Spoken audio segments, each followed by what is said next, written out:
We having fun? I tell you, when I'm not making a ridiculous amount of money performing comedy, I spend my time as a real estate appraiser.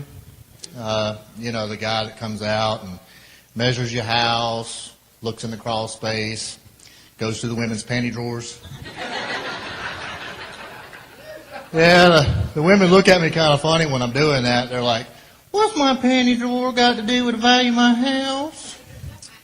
I'm like, "Ma'am, just stand back. I'm a trained professional." I don't go through the panty drawers, if they're home.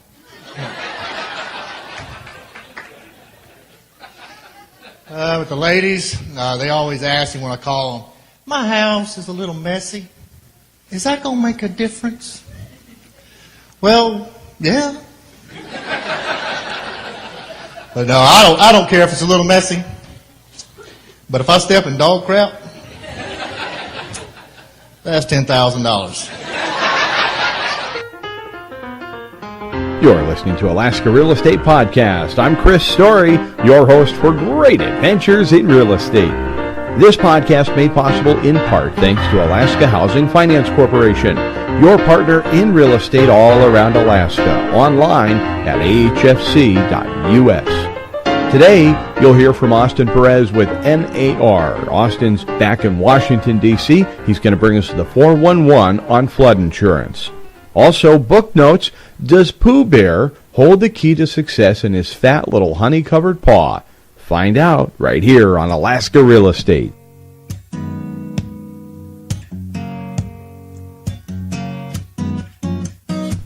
This portion of our program brought to you by Alaska USA Mortgage Company, a name you know and people you trust. AlaskaUSAMortgage.com. Well, that deception was strong and we got big and tall.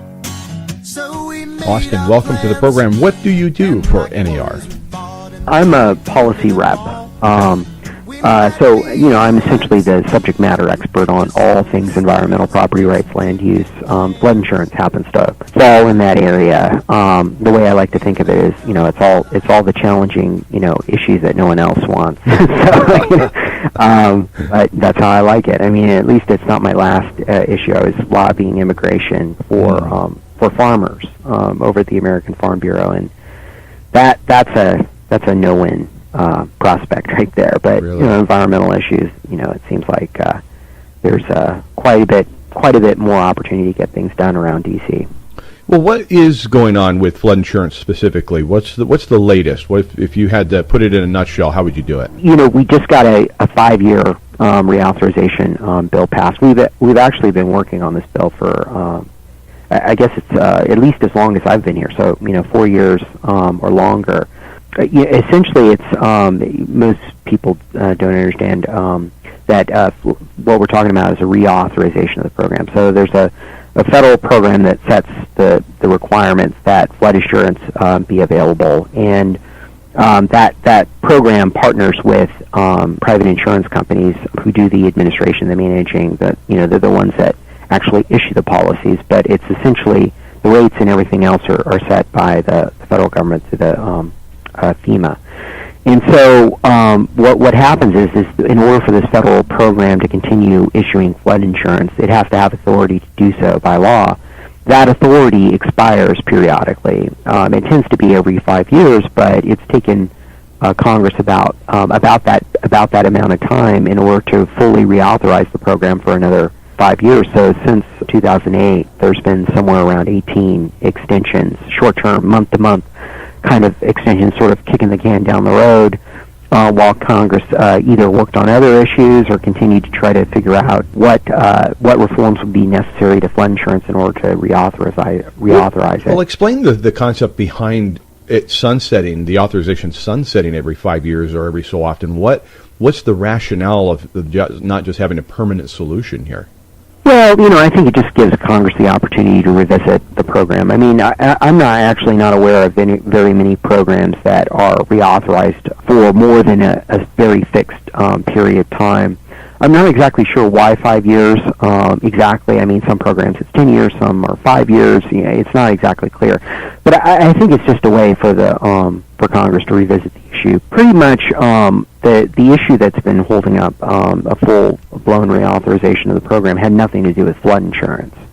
It's Congress had become so controversial and, so many sort of weighty issues like, the economy and taxes and, a number of other issues unrelated to flood insurance took precedent. And the last time Congress was close to reauthorizing the program a couple of years ago, Lehman Brothers happened, and it happens to be the same committee of jurisdiction, the committees of jurisdiction that looked into that economic crisis were also the ones that had to write the flood insurance bill.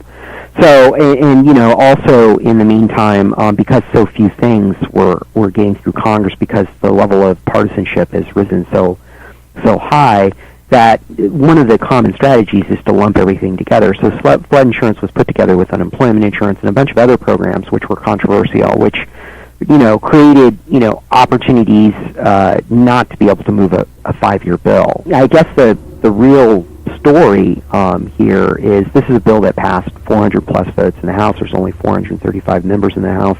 It passed, same bill passed the Senate by 90 plus votes. So, that you had a bill that had 400 plus votes, nearly, unanimous consent in both houses of Congress, that it took 5 years to get done, 4 or 5 years to get done. That, that's the incredible thing, is you can't even get the easy things right. done. It's almost more telling about the process there than it is the specifics of the flood insurance. Exactly. That's a good way of putting it. Well, what else is on your horizon with environmental issues? Well, I mean, really, flood insurance was the big priority for the year. So now we're going to have to turn to figuring out how it's implemented.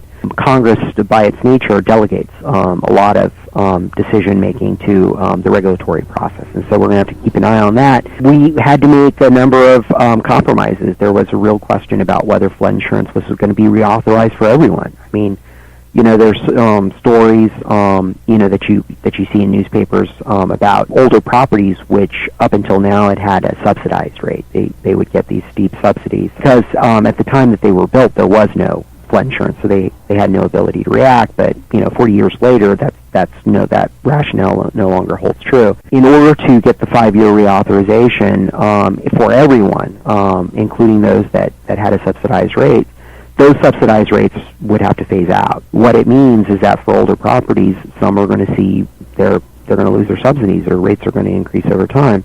We try to get provisions in so that it happens slowly, gradually over a period of time. But, FEMA that administers the program is going to have some, flexibility in how they write those regulations. And so our job right now, our focus right now is going to make sure that those regulations actually are consistent with the wishes that Congress set out for the agency, and also educate the membership. I mean, while NER has been talking about this bill and the compromises that would need to be made in order to get a 5-year bill at the policy level, at the during the November meetings and the May meetings. Not every member, not every homeowner is aware that they may see rate increases soon. I mean, I think I don't think the challenge of flood insurance is exactly. I don't think it would be fair to say that it's completely over. I think we just move on to the next phase in that. For more information about flood insurance and other environmental issues, visit Realtor.org. Alaska USA Title Agency brings you book notes. Alaska USA Title, with offices all over Alaska, is working hard to earn your business. Find them online at alaskausatitle.com. Have you read The Tao of Pooh by Benjamin Hoff? It's such a great book. I highly, highly recommend it. Benjamin wrote it in 1982 while he was working full-time as a tree pruner in the Japanese garden in Portland, Oregon. As it turns out, Winnie the Pooh and his friends at the 100-acre wood make for an excellent backdrop, maybe the perfect backdrop to explain the Taoist philosophy. If you're looking for a book to lift your spirits, take you back to your childhood, and maybe give you some inspiration for today, then you've got to read The Tao of Pooh. Pooh represents the uncarved block, understands happiness, well, may not understand it, but is it. Happiness, that is. You'll find life lessons, negotiating tips, and more in The Tao of Pooh. Well, that's it for this edition of Alaska Real Estate. One thing before we go. Have you registered for a convention? It's just around the corner. What are you waiting for? Come on already. Sandy Ehrenman, your executive producer. I'm Chris Story, wishing you health, wealth, and prosperity.